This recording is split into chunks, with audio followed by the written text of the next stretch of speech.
Hello, everyone. Welcome back to another episode of Entertainment with Buford and Francis.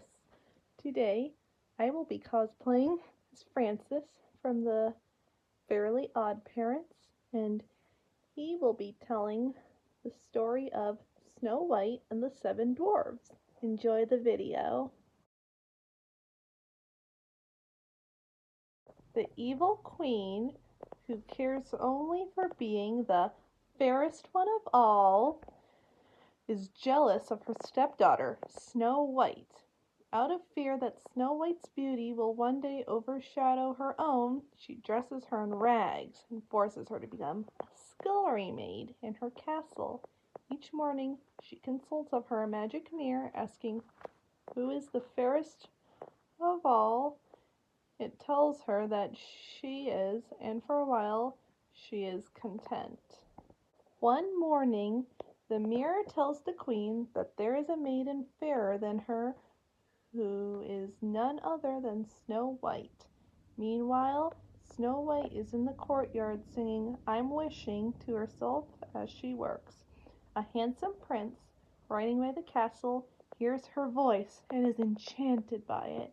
He climbs over the castle wall, unseen by her, who is singing to her reflection at the bottom of a well. He joins in, which startles and surprises her. She runs indoors. When he pleads for her to return, she comes out to the balcony and listens as he sings one song to her. Unseen by both, the queen watches from her window high above, infuriated at Snow White's beauty and perhaps jealous for the prince's affections. She closes the curtains in anger. The prince smiles at Snow White before leaving. The queen summons the huntsman and orders him to take Snow White far into the forest and kill her. She demands Snow White's heart as proof. He is reluctant to do so, but is bound by his orders. He takes her deep into the forest in a secluded glade, where he lets her gather flowers. As Snow White helps a baby bird find its parents, he unsheathes his dagger and advantages on her.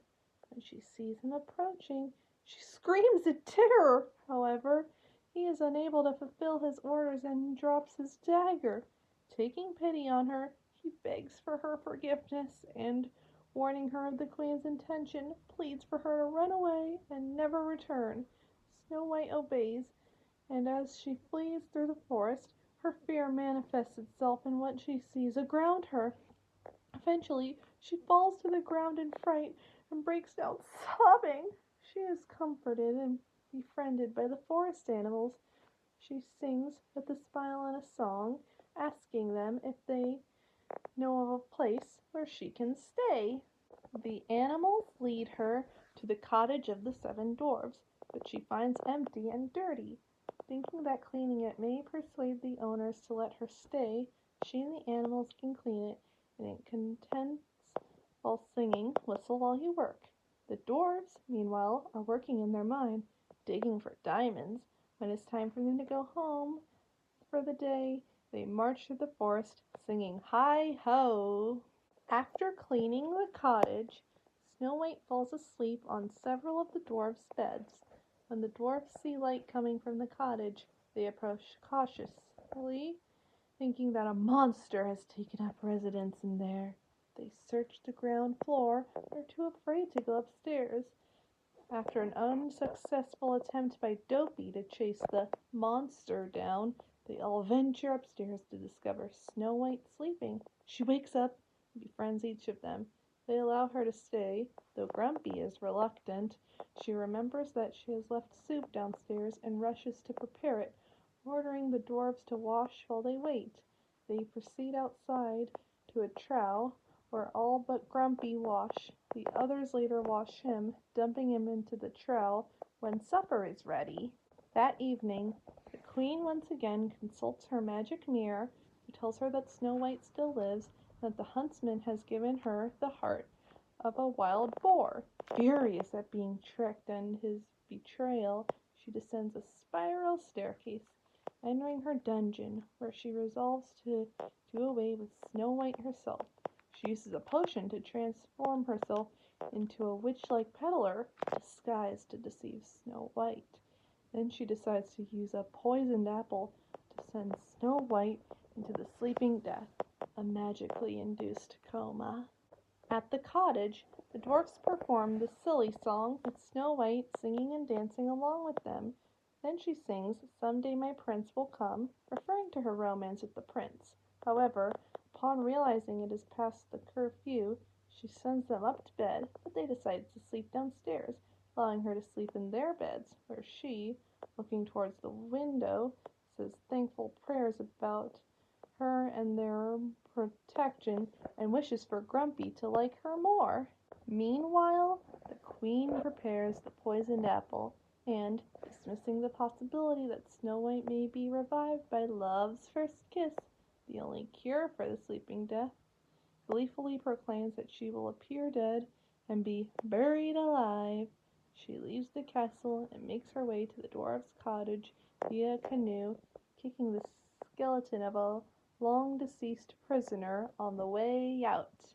The next day, as the dwarfs leave for the mine in the morning, Snow White kisses each one on the forehead, with Dopey getting kissed twice before his third attempt yields no results, even though Sneezy sends Dopey flying in the house for a split second with a strong sneeze beforehand, though Grumpy initially resists. He wants her to not let any strangers into the cottage before leaving, briefly showing compassion before regaining his composure, getting his nose stuck in a tree and falling into a stream in the process as he makes his way to the mine. After the dwarves have left, the queen is in disguise, goes to the dwarves' house through the grasslands, watched by a pair of vultures on a tree, sending imminent death. The vultures follow behind, as they are scavengers. Meanwhile, inside the house, Snow White and the animals are hard at work making a gooseberry pie for Grumpy, the young princess singing a reprise of "Someday My Prince Will Come" in the process. However, the animals retreat when the queen arrives, right outside the window, asking if she's alone when the dwarves are not home, that she's making pies. Snow White replies that she is alone, the dwarves are not home, and that she is making a gooseberry pie. The queen then comments that apple pies that make people's mouths water. Pies made from apples. To which Snow White comments they look tasty, and the queen offers her the poisoned apple, which she's about to accept until the animals, sensing danger from the vultures nearby, try to attack her. This causes Snow White to chase them off and take pity on her, and takes her into the cottage to get her a cup of water. The animals then rush to the mines as fast as possible and try to tell the dwarves of the danger. They eventually realize what is happening, thanks to Sleepy, and led by Grumpy, hurry back to the cottage with the animals, with the dwarves mounted atop the deer.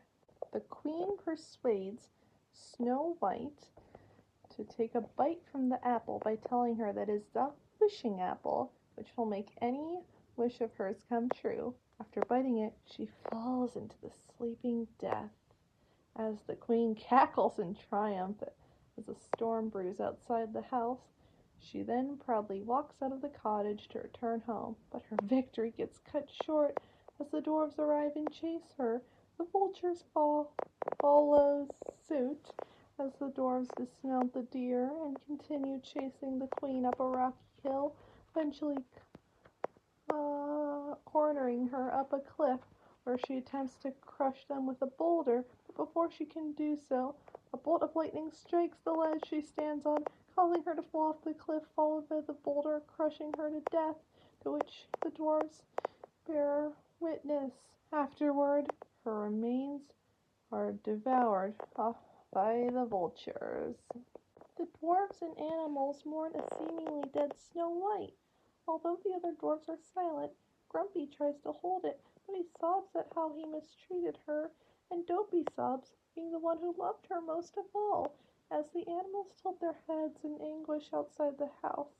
Unable to find it in their hearts to bury her.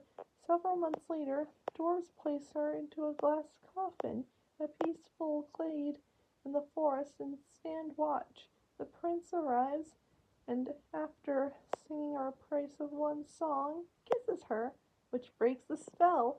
Everyone, even Grumpy, is relieved and celebrating. Awakened, she bids farewell to the dwarves and animals by kissing them on the head one by one, rides off with the prince to his castle to live happily ever after.